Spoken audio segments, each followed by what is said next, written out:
Good morning મિત્રો, જય માતાજી, જય ચેહરમાં. બધા તમે મજામાં જશો. આજે અમે બનાવી રહ્યા છે નવો બ્લોગ.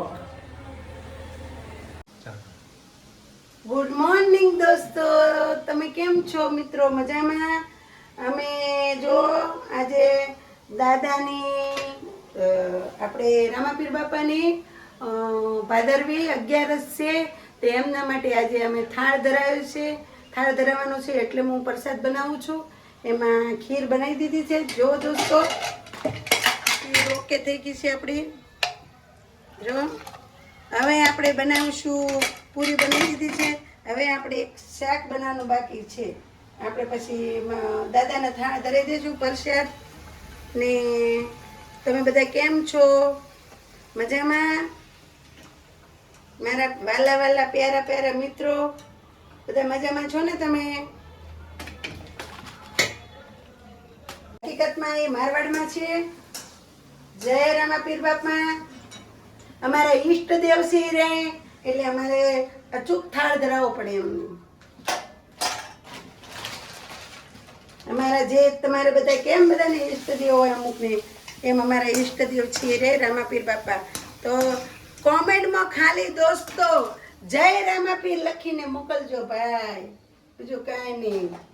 હું કેવું કમલેશ? હા, જય રામાપીર લખજો દોસ્તો. જય બાબારી, જય રામાપીર બાપા, જય બાલાદારી, જય બાલદારી બાપા. આજે અમને મોટામાં મોટી 11 છે. બીજો ના ધણી એટલું લખજો કોમેન્ટમાં ભાઈ, બીજું કાંઈ ના લખો કાંઈ નહીં. 12 બીજના ધણી. ને આપણે લાઈવ થઈએ તો જે જે આપણા મિત્રો હોય એ મને જય રામાપીર લખીને મોકલજો પહેલા તો. હો ભાઈ,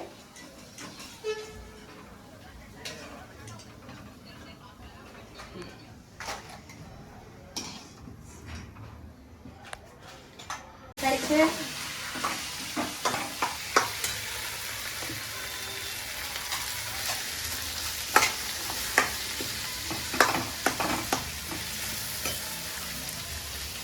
રસાવાળું બનાવવાનું છે શાક.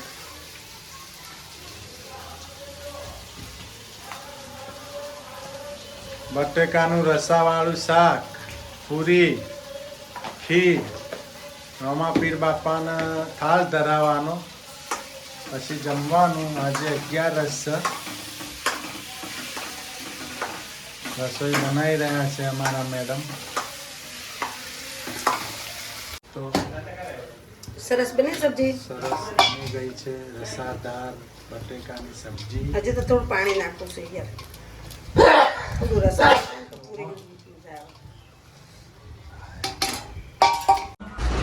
બોલો રામાપીર બાપાની જય.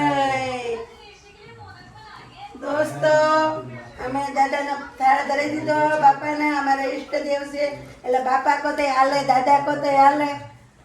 અને રામાપીર બાપાની જય. હવે પછી અમે જમવા બેસશું, બરોબર? હવે આજનો લોક અહીંયા સમાપ્ત થાય છે. ટાટા, બાય બાય, જય ચેહરમાં, જય માતાજી, જય ચેહર છોરું. તમે અમારી ચેનલને લાઈક કરજો, શેર કરજો ને સબસ્ક્રાઈબ કરજો.